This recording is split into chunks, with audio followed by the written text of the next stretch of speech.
Welcome back to What Arty Noobs for General Disturbance. This is the Achilles. It's a Tier 6 British turreted tank destroyer. It's located on the south spawn of Prokhorovka, and this one is under the command of Wazwulf of REBRN.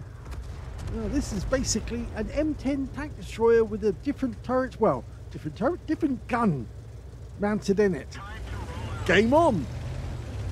Yes, the gun is a 17 pounder. It's a high velocity anti-tank gun which was originally designed to be mounted in a standard anti-tank gun towed behind a truck or some other vehicle, and the British actually decided to put this anti-tank gun to use in tanks, and that's how they created the Firefly, which could take on and wipe out enemy Tiger tanks and also into tank destroyers like the M10, and instead that turned out to be the Achilles. Now the 17 pounder is a 76.2 millimeter caliber. It's got a fairly high shell velocity as well, which is 894 meters per second, which means the shell, a very good shell, very high velocity shell, will actually penetrate through quite a lot of armor. Now, some of you may have noticed actually is Wazwulf is moving a long way forward, and he's actually spotted that MT-25 and he's now engaging him, even though he's actually in the bushes way forward, and he's getting 3 shots into that MT-25. Would he get the kill shot? Just missed it there, and I think that MT-25 managed to get away. This is very risky thing what Wazwulf is doing. He's way forward. He's even further forward than the light tanks on his team. Well, they've only just caught up with him. In fact, actually, it's medium tanks that are catching up. Now, by the end of the war, there were 1,100 of these Achilles. They were basically just M10s with a different gun, that's all. But they were very effective. And MT-25 is coming into sight. Does he open fire? Well, he might have to. Yep, because unfortunately he's come within 50 meters. And, oh, the shell failed, but the ram didn't. And he got the kill.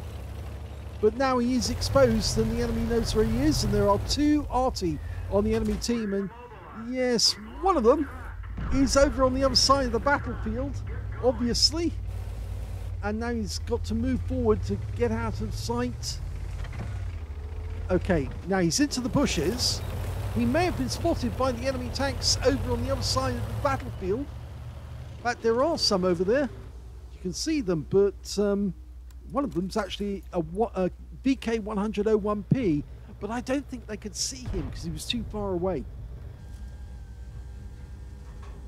Now, as I said, they got 1,100 of these Achilles made by the end of the war, and in fact 1,600 M10s were supplied to the UK in total since 1943. Most of them had the 3-inch gun, but some actually had the 76mm high velocity gun. Now, it's surprising that he fired there at the enemy, but that Basotto didn't see him because he was bushed, and he didn't lose his camo when he opened fire. But he's now opening fire and he's just killed the Basotto, so he's got his first kill. Now going for the Scorpion. That's the Tier 7 Scorpion. He's in a Tier 8 game. And he gets another big hit. 130 this time.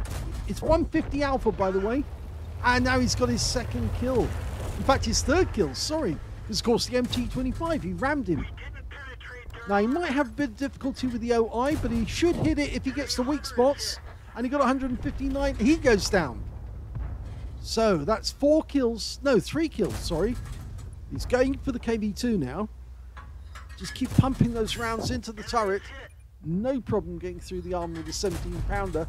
Oh, he's got another kill. 4 kills now. Going for the IS, the other side of the battlefield. This is terribly courageous of him. Because it's so dangerous actually coming this far forward and shooting at the enemy when you're sitting in a bush where they can potentially see you. Okay, the VK's come back, so he might be able to get a shot on the side of that guy. There's the IS. Nice shot. Went into the rear. Can he get another one? That one hit the tracks. Stopped him. Oh, and the kill shot comes in from the KV-80 Well, it wasn't the KV-85. Actually, it was a Super Chappie. And the VK is dead, which means now there's only 4 enemy tanks left. The M44, who's obviously on the other side of the railway line. The IS, who's over there, and a Firefly. We don't know where the Indian Panzer is, but he's probably over there as well. Now, it's basically the same dimensions as the M10. 48 kilometers an hour top speed. The Alpha's higher because, of course, it's a 17-pounder. It's 150. The 76mm gun will only do 115. So, you know, much better damage on the enemy tanks. Now, if he cuts over this railway line, he'll come into sight from that IS. But he does have good gun depression. Oh, yes, he gets one shot in, but he got hit by the Indian Panzer, the 90mm round. And the IS is gone. Now he can move. Oh. Well, yes. But that's the end of the game.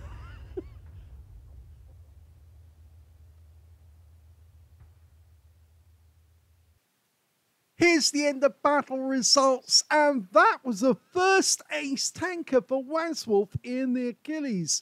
Yes, he's got the scrolls underneath the M. You only get those the first time, so we know that this one is his first ace tanker. He managed to get a spotter badge for spotting at least 1,000 hit points of damage, his first mark of excellence from that game, as well as a fighter badge for getting at least 4 kills. He got 4 exactly, and he also got a fire for effect for doing more damage than the hit points of his own vehicle. His win rate from that game, 6,251, which is Super Unicum standard and a bit more. Let's have a look at team score. Well, he didn't get the highest damage in the game. No, that went to the SU-122-44 on his team. Got a high caliber for 3,433 hit points, but he did get the second highest damage on his team with 2,224, and the third highest damage went to the Kampfpanzer 07RH, who managed 2,210, and he got a patrol duty out of that game as well. When it came to kills, that was Wazwulf. Yes, he got 4 kills in the game. 3 kills went to the Kampfpanzer 07RH, and also to the M12, so he had good Arty support in this game.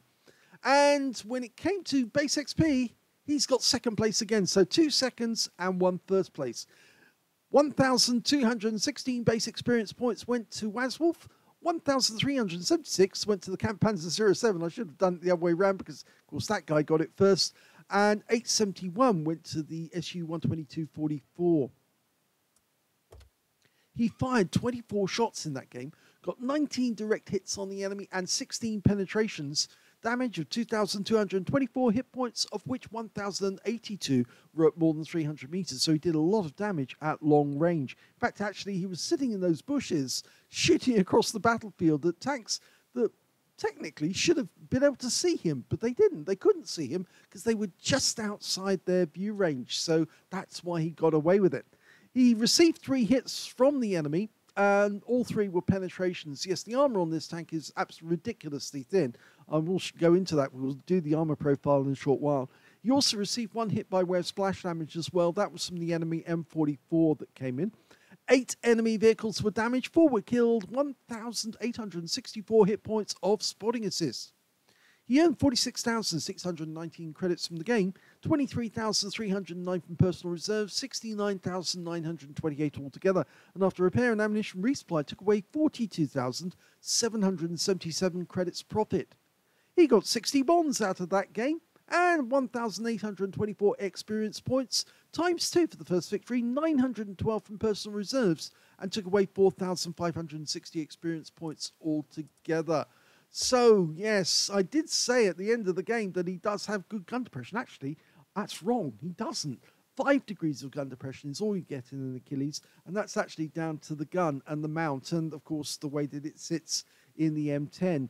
The M10s normally do have good gun depression, but the Achilles doesn't, actually. And at the time, I was looking at the wrong figures. So, yes, I was wrong on that score. Here's the armor profile for the Achilles, and you can see that it's basically an M10 hull, but it does have a slightly different turret. The upper plate is only 38.1 millimeters thick, but with the angling comes out at 55 near enough. The thickest part of the armor is actually just in front of the transmission, 50.8 millimeters, coming out about 65.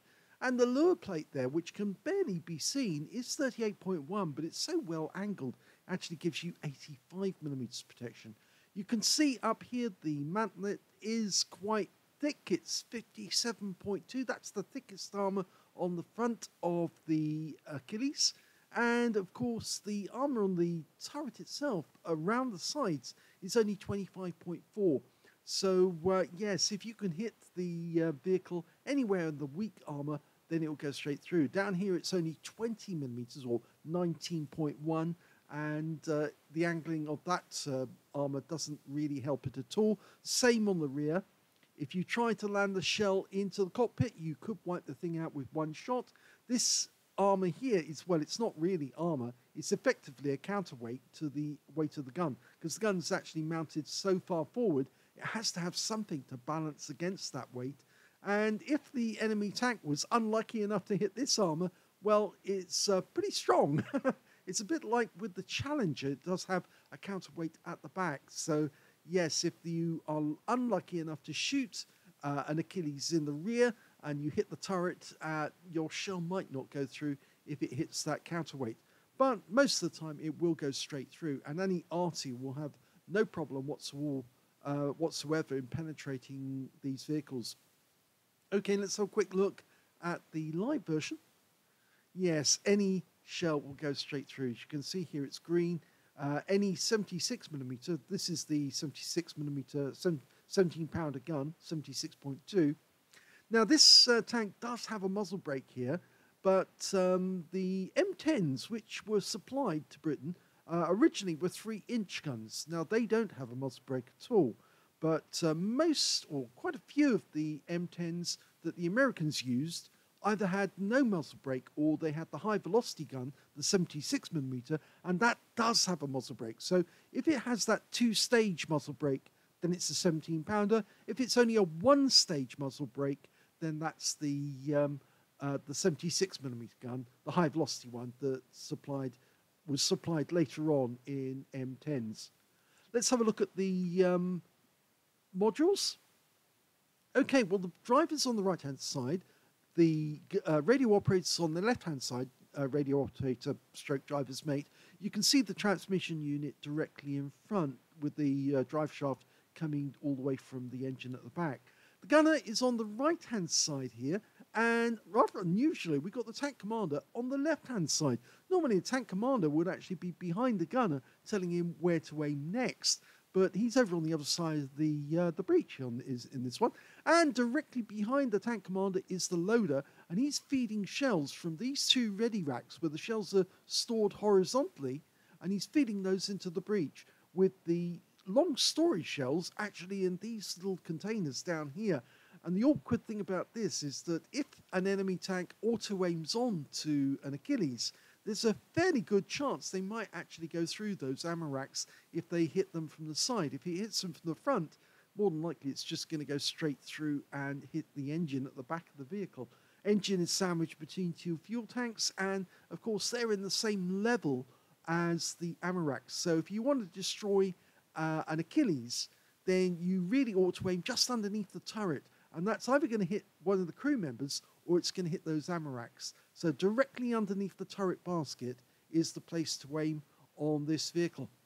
And that's where all the modules are on the Achilles. So congratulations again to Wazwulf for getting his first ace tanker in this tank. It's actually fairly difficult to get because it's a bit like the M18. It takes you a little while to get into practice.